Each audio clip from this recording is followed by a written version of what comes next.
5ই আগস্টে স্বৈরাচারের পতন হয়েছে, কোরআন বুকে নিয়ে যদি রাজপথে নামতে পারেন, আল্লাহর কসম করে বলি আগামীর দিন হবে কোরআনের দিন, আগামীর দেশ হবে ইসলামের দেশ।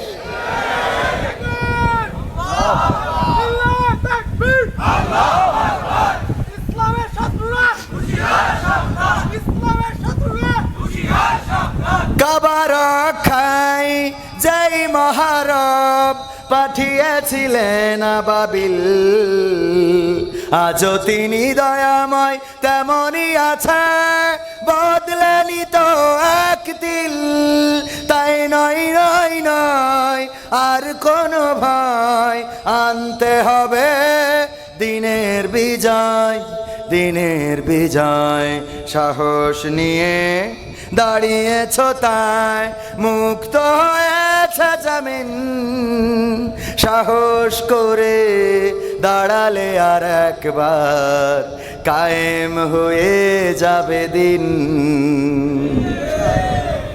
1952-তে আমরা রাস্তায় নেমেছিলাম ভাষার জন্যে, রক্ত দিয়ে প্রমাণ করেছিলাম এই বাংলাদেশের মাটিকে লাল করতে জানি, সবুজ ঘাসকে রক্তে রাঙাতে জানি, পিচ ঢালা কালো পথকে লাল করতে জানি, কিন্তু মায়ের ভাষার অধিকার ছেড়ে দিতে জানি না।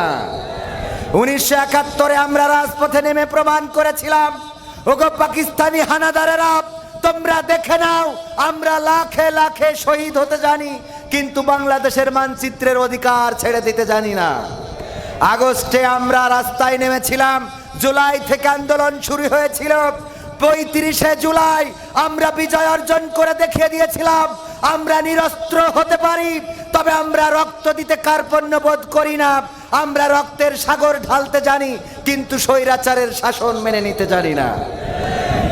একইভাবে যদি আগামীর দিনে কোরআন বুকে নিয়ে রাজপথে নামতে হয়, কোরআনের জন্য যদি রক্ত ঢালতে হয়, সেই রক্তের সাগরে যদি সাঁতার কাটতে হয়, সাঁতার কেটে কেটে একটি রক্তাক্ত বিপ্লবী কালেমার পতাকা বাংলার জমিনে উড়াতে রাজি কারা কারা? দুটি হাত দেখতে চায়।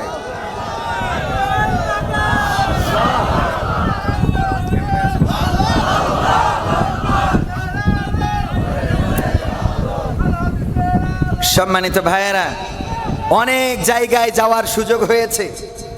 আসলে সমস্যাটা হলো এই জায়গাটা হলো সেই জায়গা যেই জায়গায় বাংলাদেশের সেক্রেটারি জেনারেলের, বাংলাদেশ জামাত ইসলামীর সেক্রেটারি জেনারেলের বাসা। আপনারা কাছে পেয়েছেন তো এই জন্য মূল্যায়ন কম, ঠিক না বে ঠিক? কাছের মানুষ বলে মূল্যায়ন কম।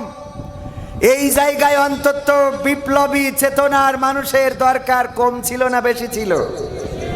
স্লোগান যেভাবে দিয়েছেন তাতে স্বৈরাচার পালানো তো দূরের কথা, ওরা তো ঘাড়ের পরে বসবে, কথা কয় না? এই যদি হয় আওয়াজ, এই আওয়াজ দিয়ে ইসলাম কায়েম হবে না, এই আওয়াজ দিয়ে বাতিলের পরাজয় আনা যাবে না, বরং এমন আওয়াজ দিলে বাতিলেরা কাঁধে চেপে আগে ছিল 15 বছর, এবার 30 বছর পার করবে। এই জন্যে অন্তত একটু ফোঁস করার দরকার আছে না নাই? এক সাপ পীরের কাছে গেছে যে একটু মুরিদ করি দেন, আমি আপনার মুরিদ হয়েই জান্নাতে যাইতে চাই। তা বলতেছি তোর কাজই তো হইলো মানুষের কামড়ানো আর মানুষের ক্ষতি করা। তা বলছে আপনি যদি মুরিদ করেন, কথা দিলাম কারো কামড়াবো না। কয় এটা যদি কথা দিস তাহলে তোরে মুরিদ করতে পারি। ঠিক আছে, জবান দিলাম। পীর সাহেব তারে সবক দিয়েছে, ঠিক আছে এখন তুমি আমার মুরিদ, সকালে বিকালে সন্ধ্যায় জিকির করবা। সাপ যে আপনাদের এই ধান ক্ষেত আছে না, আইলের উপরে জিকির করতেছে। আমার মিজান ভাইয়ের বাড়ির কাজের লোক ভাই গরু পুষেছে, গাভী ঘাস কাটার জন্য গেছে মাঠে, কিন্তু তাড়াতাড়ি করে যাইতে যেয়ে বাড়ি দড়ি ভুলে রেখে চলে গেছে। যে ঘাস কেটে বাঁধবে কি দিয়ে হঠাৎ মনে পড়েছে দড়ি তো আনা হয় নাই। সন্ধ্যা, সূর্য ডুবে গেছে, সন্ধ্যার ওই যে আলো আধারের মধ্যে খুঁজতে খুঁজতে হঠাৎ দেখে আইলের পরে পড়ে আছে। এমন ভাবে মনে করিছে এটা কলার সুবলা, আপনারা কি বলেন, কলার খুসা বা কলার ডেগো বা কলার সুবলা যাই বলেন, এইটা মনে করি ওইটা কায়দা করে দিয়ে ঘাস বাইদে নিয়েতে বাড়ি এসেছে। আইলে ওরা সাপ দিয়ে যদি ঘাস বাঁধে, ওর কি ঘাড় আর থাকার কথা? ও ঘাড় ব্যাখ্যা করে নিয়ে যখন খুলে দিয়েছে, পীর সাহেবের কাছে যেয়ে বলছে, পীর সাহেব আমি মুরিদ হয়ে বড্ড অন্যায় করে ফেলেছি। কেন? দেখেন দিন ঘাড় আর লেজ আছে, মাথার পাছা তো শেষ। এমন কি করে হলো? মুরিদ বলল, আপনি আমাকে বলেছেন কামড় দেয়া যাবে না, আমি যেন মানুষকে কামড় না দিই। কথা দিয়েছি পীর সাহেব কাউরে কামড়াবো না। আইলের উপরে জিকির করছিলাম আপনার কথা মতো সন্ধ্যাবেলায়, আর জিকির করার সময় মিজান ডাক্তারের বাড়ির কাজের লোক তার গাভীর জন্যে ঘাস কাটতে এসে দড়ি বাড়ি থেকে আনে নাই, আর আমারে দড়ি হিসাবে ব্যবহার করেছে। পীর সাহেব বলছে, ওগো সাপ, তুমি কামড়া বানা, এটা তো আমার কাছে জবান দিয়েছো, কথা ঠিক আছে, কিন্তু যখন তোমার ধরেছে তখন কি একটু ফোঁস করতে পারো নাই? বোঝেননি? তোমার তো ফোঁস করতে মানা করি নাই, কামড়াইতে নিষেধ করেছি, এটা ঠিক, কিন্তু তুমি যদি একটু ফনা তুলতে, যদি একটু ফোঁস করে উঠতে, তাইলে মিজান ডাক্তারের ওই কাজের লোক ঘাস নেয়া তো দূরের কথা, বরং ওই ঘাসের ওখানে লুঙ্গিটা খুলে বাড়ি আসতো। ঠিক না বেঠে? এই জন্য ফোঁস করার দরকার আছে না নাই? ওগো আমার ভাইয়েরা, যদি আমাদের আওয়াজ না থাকে, যদি আমাদের শক্তি সামর্থ্য না থাকে, যেইভাবে স্বৈরাচার শাসন করেছে, ইসলামের আলোটাকে মিটিয়ে দিতে চেয়েছিল, তাদের আক্রোশ ছিল কোনো কিছুর পরে নয়, ওদের আক্রোশ ছিল শুধুমাত্র আলেমদের পরে। মিয়া গোলাম পরোয়ার জেলখানায় ছিলেন না? ছিলেন না?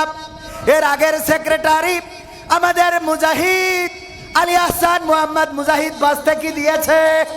কেন ওর টাইফয়েড হয় না কেন, ও মূল্য না কেন, তোর মরা মুখ যেন দেখি, তোর যেন জানাজা পড়তে পারি, আজকেই যেন তোর মাটি দিয়ে আমি ঘরে শুতে পারি, এই রকম কথা বলার মতো মা বোন আছে না নাই? এই জাতীয় যদি খুব বলে থাকেন মা বোনেরা আমার, তাড়াতাড়ি করে তওবা করেন, পরিবর্তন হয়ে যান। স্বামীর না শুকরি করবেন না, আপনার স্বামী কত কষ্ট করে। প্রবাসে যারা আছে, আজকের মাহফিল বারুইহাটি যুব প্রবাসী ইসলামী সমাজ কল্যাণ পরিষদের উদ্যোগে, প্রবাসে কত কষ্ট করে আমার প্রবাসীরা, মাথার ঘাম পায়ে ফেলে, প্রতিটা দিন পরিশ্রম করে, অসুস্থ অবস্থায়ও কাজে যায়, জ্বরে হাঁটতে পারছে না, কথা বলতে পারছে না, তারপরেও কাজে যায়। কাতারের মধ্যে কাতারে গেলাম, যাওয়ার পরে আমি কাতারের রাস্তায় হাঁটছি, অনেকেই আসলো সেলফি তোলার জন্যে। একজন প্রবাসী দেখলাম গায়ে পায়ে খুব খারাপ অবস্থা, এমন জামা পরেছে, এত ছেঁড়া, এত ময়লা, তারপরে যে প্যান্টটা পরেছে এই প্যান্টটার মধ্যে অনেক ছেঁড়া ফাটা, যে জুতাটা পায়ে দিয়েছে সেই জুতাটাও অনেক ছেঁড়া ফাটা। উনি আমার সাথে সেলফি তোলার পরে আমার মনে হলো একজন প্রবাসী কত কষ্ট করেন, তার সাথে একটা ছবি উঠি।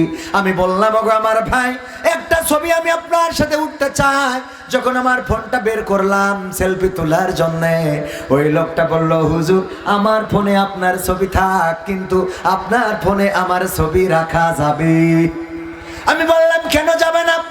বলল, হুজুর আপনারে সবাই চেনে, আপনারে সবাই দেখে, সবাই জানে, আপনি যদি কোনোভাবে এই ছবিটা পোস্ট করে দেন, আর ওই ছবিটা যদি আমার পরিবার দেখে, যদি আমার মায়ের সামনে পড়ে যায়, যদি আমার স্ত্রীর সামনে পড়ে যায়, যদি আমার সন্তানের সামনে পড়ে যায়,